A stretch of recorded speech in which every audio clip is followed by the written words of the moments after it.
Evening everyone.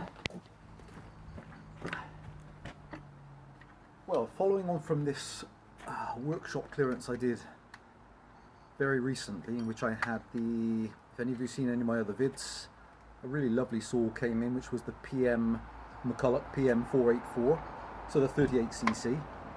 Also in the collection was this gorgeous little thing. So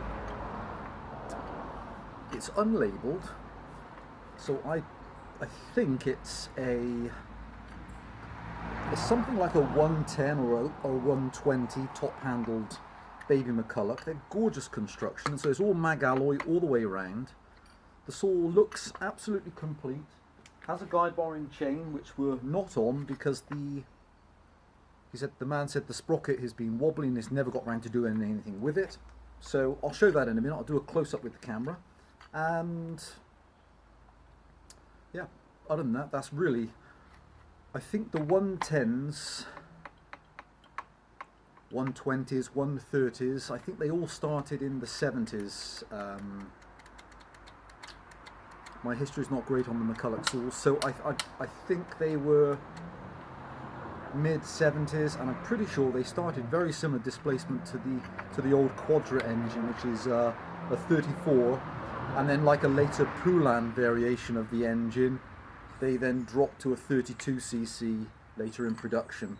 So this one has a production number of 60016, so I think that's an early number for McCulloch, but I need to relook up. But anyway, has, put the stop switch on, has great compression and chain brake appears to work, which is really unusual. They're normally completely broken. So I presume this one has stayed in lovely condition just because the sprocket has got some play in it. So I don't know whether or not the sprocket is... I've seen 2 or 3 different types of problems which occur, or 2 problems which occur with the sprockets on the smaller engines.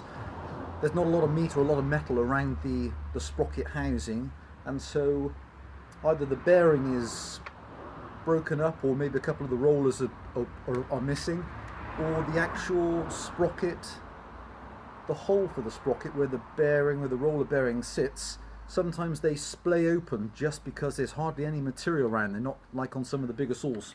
Okay, kill switch, bit of choke. Let me show you what this thing runs like.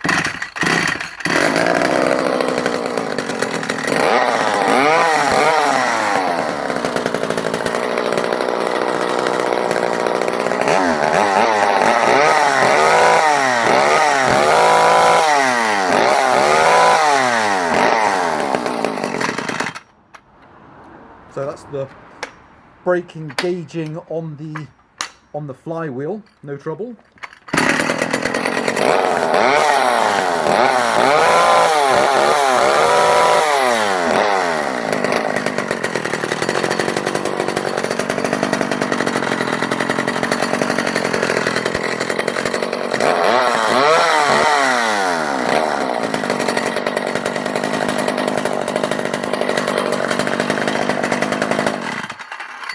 So gorgeous running little engine, and just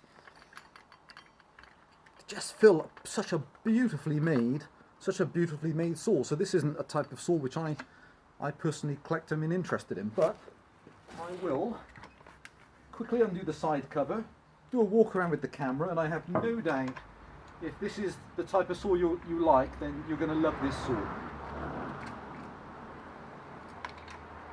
So they can run, I think, up to, like most of the saws this size, a bit like, again, the ones we just talked about, the Quadra manufacturing ones and the Poulan variation, the 34cc's. They can run up to a 16-inch, nominal 16-inch bar, and between 12 and 16. So I think this is I'm pretty sure this is a genuine McCulloch 13-inch bar. A little bit of surface rust. I'll get to that now. Let's take this off.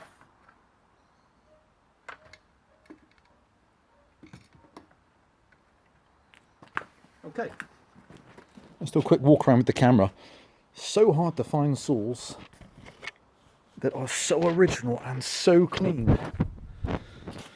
Right, so here's the little chain, which has, hope there's enough light here to show this, guys. I mean, they're tiny little chains, and it's a bit rusty, so I would say you're going to need a new chain, but there is a chain with it. So here's the guide bar, and the sprocket at the front is free and rotates nicely, and the drive rails, they all look fine, just need cleaning up. So that's the guide bar. Here's the chain brake housing, which is in lovely condition. So unusual to find them this clean. And again, it's one of these strange scenarios where one problem, which has stopped the saw being used, has kept it in amazing condition for a huge period of time. And then onto the saw. So let's look at the actual problem. So I hope that's clear. You can actually see the sprocket just rocking way too much and rattling. So like I say, either a splayed clutch drum, or maybe the bearing, or undoubtedly if it has that much wear, I would say allow for the fact this is going to need a sprocket and a bearing.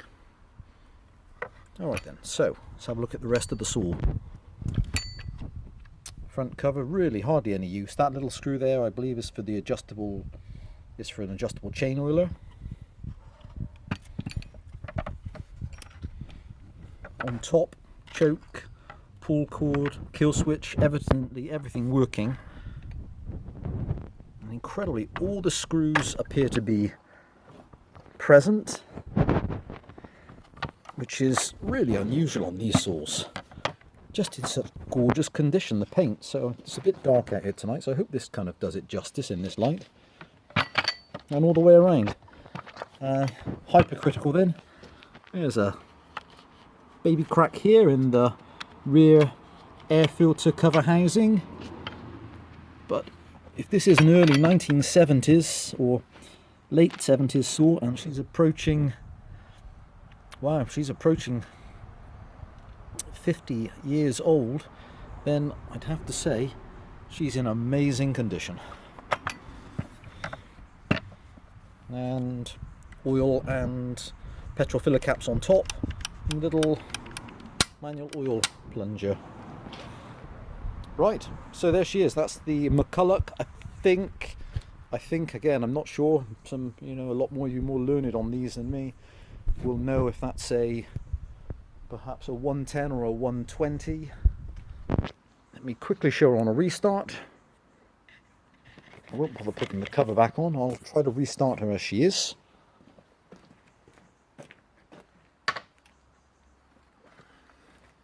So, kill switch.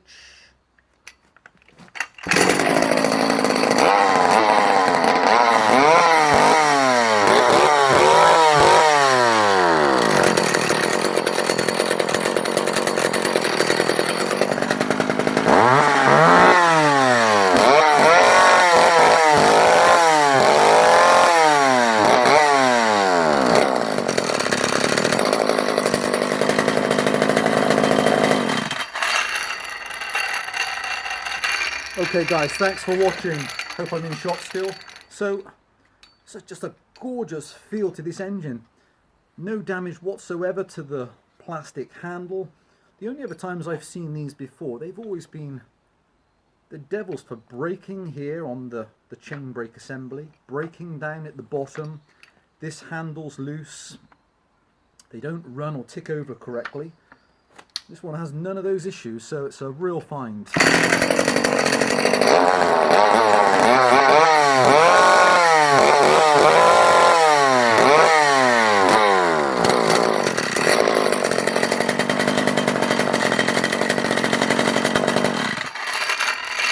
Okay guys, hope that's useful for one of you. That's the little baby top-handled McCulloch going up on eBay. Obviously spares or parts only, but I'm hoping one of you will put this back into great service, because that's a gorgeously constructed saw. And now I'm looking at it, the exhaust does remind me almost identical of one of my early Poulan saws, which was a 34cc. So Okay guys, any questions please just ask. Bye for now.